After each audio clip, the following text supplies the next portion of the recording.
nothing mystical about Buddhism.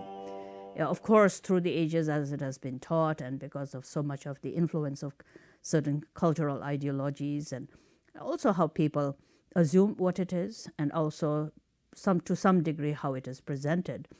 There's a certain mysticalness about not only Buddhism, but most spiritual beliefs have been mystified in that way. The mysticism has been brought into it. I think Buddhist teachings are very, very much based upon pragmatic ideas. It's very practical ideas. It's the gift of precious human birth, how fragile it is, how transient it is. But although it is so transient and fragile, it's just a wonderful gift endowed with just incredible qualities. And how, as a human being, there is the responsibility of everyone who has such potential to respond to that potential. So becoming a Buddhist means realizing that. Being on the Buddhist path means cultivating that ideology, and that's nothing mysterious. But on the other hand, as you put it, it is mysterious in the sense is that it's your mind, and it always remains the one thing that is most mysterious.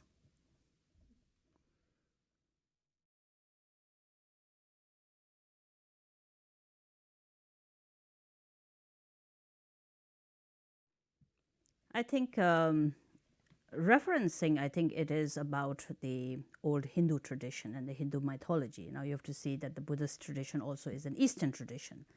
So in various Eastern traditions, there is mention of Kali Yuga. There's the yug or the aeons and the change of times. So according to some of the Eastern mythologies, time and age as it is today, the passage since the civilizations evolved and so forth, is referred to as Kali Yuga, which would be translated as the degenerate times.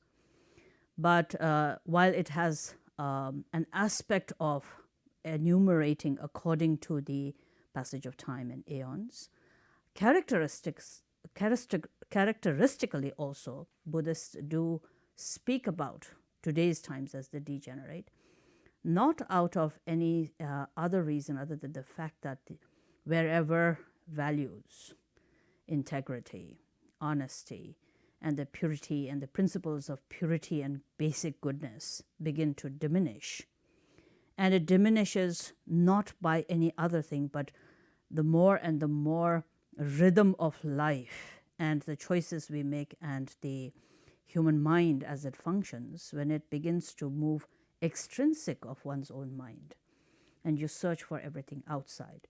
You search for happiness outside. You search for love outside. You search for, all kinds of what you think will give you happiness and contentment. You tend to look outside. And so the outside and the arrangement and organization of the outside becomes more dominant, and the looking within and seeing contentment within, seeing you have a beautiful mind, that it is like a wish-fulfilling jewel that can actually become the basis of happiness for you and everyone you're connected to.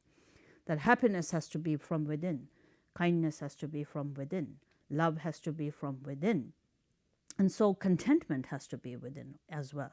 So when this search and the pursuit of the external loses or brings about losing touch with your own self as a human being, that then sort of triggers a culture, and then the times begin to capture that energy of that culture. So that then is the degeneration. It's the degenerate of not anything more than the degeneration of human potential and human values, and the recognition of what an absolute gift this human life is, and how it can be such a beautiful thing, a source of such goodness for yourself and the others, when more and more you're becoming ignorant of that, and more ignorant because it's very much everything is being looked outside instead of within, then that's the mark of what is usually called degenerate times.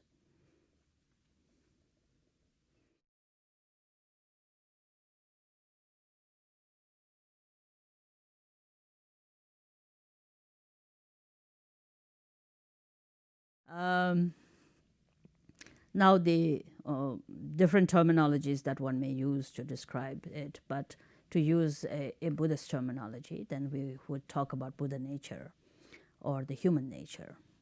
Now this absolute nature is not something that is to be acquired.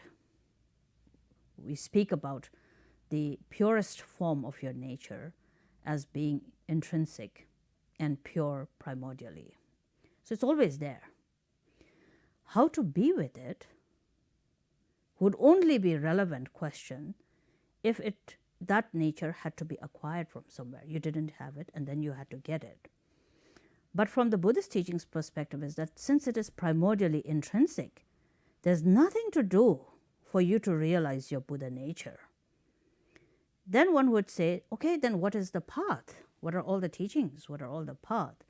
Then the answer to that is the path and all the teachings are about how to remove what are the hindrances and are the conflicting emotions that are opposite to your own nature. So Buddhist teachings, therefore, are all about becoming aware of what is not your nature and then discarding them to be free from neurosis, to destroy the fortress, sort of the stronghold of ignorance, to let go of self-attachment, to purify and to really be able to break free from dualistic perceptions, to really be able to understand what is false and to break down what are all just assumptions and presumptions. And so the path is about when you really free yourself from all that what is a contradiction to your own nature, nature being intrinsic and inherently pure just shines. So the analogy usually given is like the clarity of the sky, which is ever present. The presence of the clouds, and we think it's a cloudy sky, but that doesn't mean that the blue sky is not there. It's just the temporary veil of the clouds that do not let you see the sky. So when the path is to remove the clouds and then let the brilliance of what is already there, the clarity of the sky-like mind, to shine forth. So the question about how can we be in tune with our own nature, then it is to be free. Your perseverance has to be in freeing yourself from what is not your nature.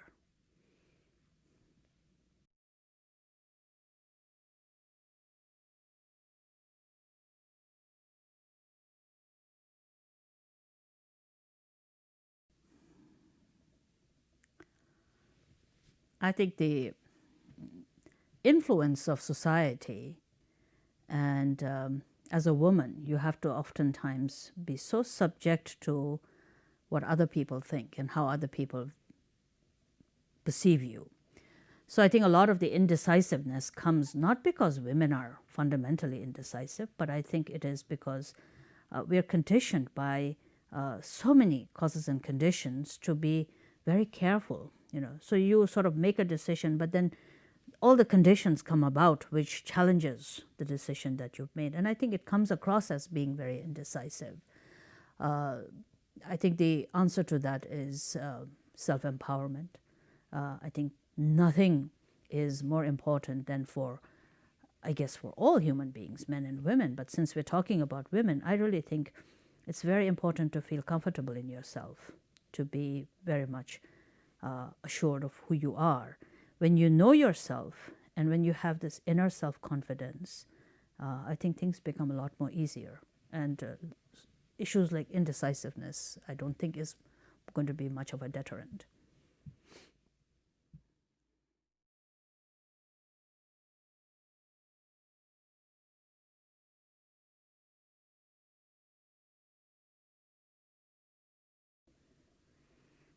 That's a huge, huge subject.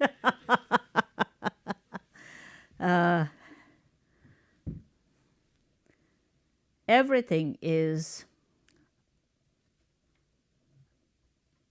illusory in nature, primarily what the mind projects.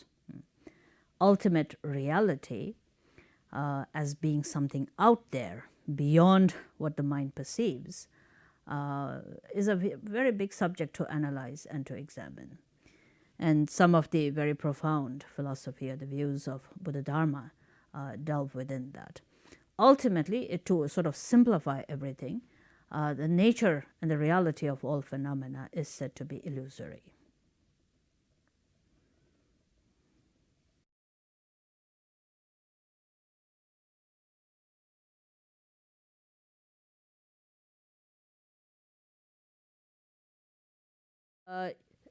To be able to understand that, you have to look at what is absolute truth and what is relative truth. If somebody has the capacity to really see the absolute nature of things as they are, then at that point, then there is cessation. There is no necessity to bring about the reality of anything, even birth and rebirth and samsara and nirvana. The whole concept is again then very much a deluded concept, and it doesn't exist. So within the absolute nature, then everything is the absolute nature, including my existence and my rebirth. But do I have the capacity to really realize that absolute nature at this time? For example, if I hit myself, don't I feel this? Don't I see it as my right hand slapping my left hand? So this means that at the moment I'm very much stuck within the limitations of a very relative idea and relative thought and relative truth. Hot and cold, good and bad, here and there, samsara and nirvana, something to abandon, something to cultivate. As long as I am stuck within the relativeness of everything, there is birth and there is rebirth. There is death and there is rebirth. And that cycle and the reality of samsara continues. The day when there is true realization, where all of the falsities of my conceptual ideas dissolve, then within the dissolution of conceptual ideas, death and rebirth and birth are also conceptual ideas.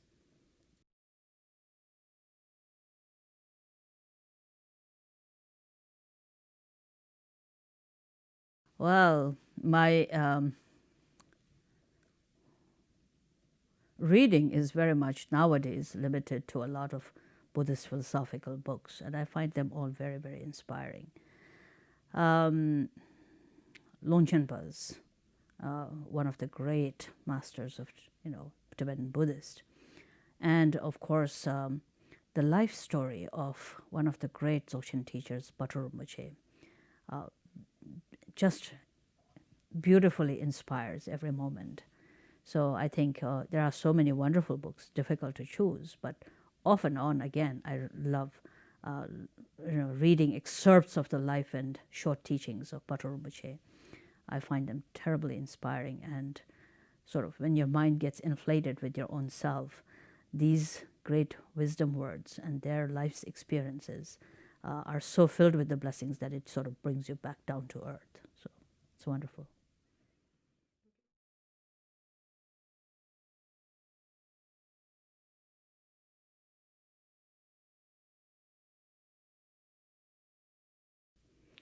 Oh, there are so many.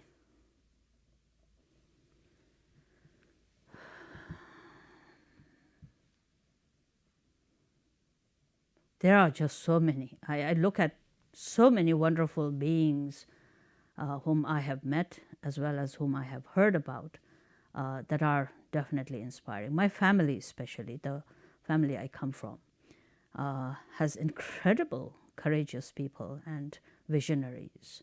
So I'm very fortunate in that being doing so. But my parents, both my father, my teacher, His Holiness, and my mother, are very important figures. My father, His Holiness, my teacher, was way ahead of his time. And I think his way of looking at it was such that what he taught was what he lived by. That's a very unique quality. And I think it helps children, especially, when you know there is no discrepancy between what someone is teaching you and how that person actually lives that. So today I meet a lot of people when they talk about not trusting. And I think a lot of my ability to trust and having this confidence in whom I follow and whose teachings I follow is in the fact that it was not just spoken, but it was being spoken by somebody who lived that. And likewise, the strength of my mother and, wonderful people in my life. My sister is a great inspiration to me. So I'm very blessed in that I just live with so many people who are just so wonderful, and everyone's very inspiring. The nuns are very inspiring. The many students around the world, they are very inspiring. Just wonderful people. If you look at how sincerely everybody is working with one's own self, everybody is an inspiration. I don't think inspiration has to always be a very, of course it can be, Mother Teresa can be an inspiration, or some other great figure can be an inspiration and so forth, and that's all very good.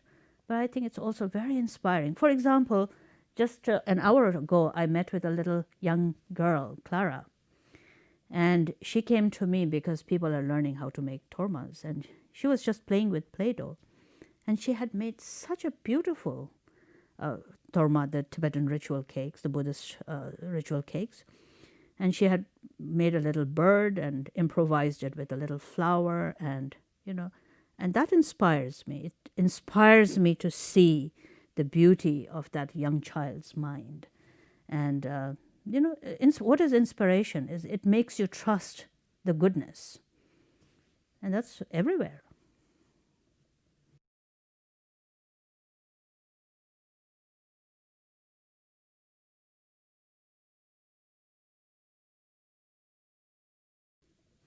That you have a beautiful mind. You have a wonderful mind. As a human being, you have a wonderful mind, powerful mind. It is your mind, and therefore you are responsible for that mind that has such an powerful ability to make something or break something.